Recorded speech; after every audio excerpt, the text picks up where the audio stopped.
Oggi 20 maggio siamo qui presso l'azienda Syngenta di La Pioppa di Poggio Renatico e abbiamo il piacere di avere nostro ospite un nostro collaboratore titolare della produttori sementi Polesani, Arnaldo Bovolenta. Signori, buongiorno. Io ringrazio Syngenta nelle persone dell'amico Michele Gianluca Ferrazzano, e poi abbiamo anche l'onore e il piacere, che voi non lo vedete, magari dopo si vedrà, anche di avere il nostro amico Bernard, che non manca mai in questi incontri. Allora, perché io mi sono fermato davanti ad un orzo che dice, ma la produttori sementi Polesani, che è una società che ormai da anni milita e orbita nel settore sementiero, perché si è fermato davanti a un orzo zoo, si chiamerà, della caratteristica ivido? Ma perché? Perché, signori, questo orzo qua, che si chiamerà zoo, è un orzo che supera i 100 quintali ettaro di produzione.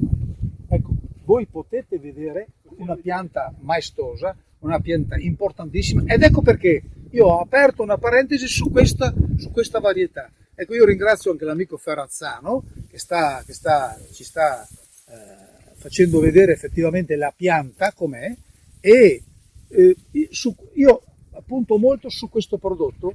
È un prodotto interessantissimo che noi ne sentiremo molto parlare, e dove io utilizzerò molto questo prodotto come produttore sementi Polesani.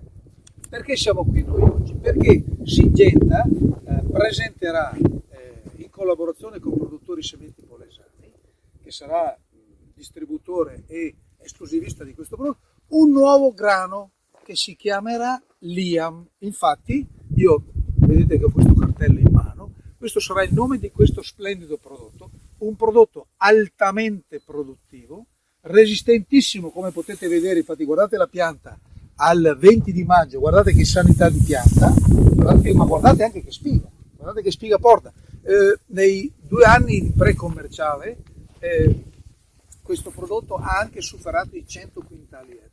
Ecco quello che noi ci aspettiamo, ecco quello che le nostre aziende agricole dovranno produrre, si devono concentrare su un prodotto del genere, perché è altamente produttivo e in più avrà anche delle caratteristiche molitorie molto interessanti.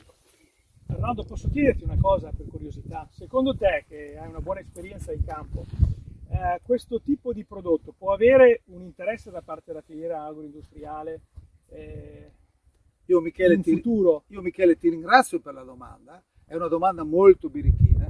Allora voi dovete sapere che questo è un prodotto che sono già 2 anni che le più grosse realtà industriali agroalimentari nazionali ci hanno messo gli occhi addosso, e avrà delle caratteristiche molitorie molto interessanti nel settore biscottiero.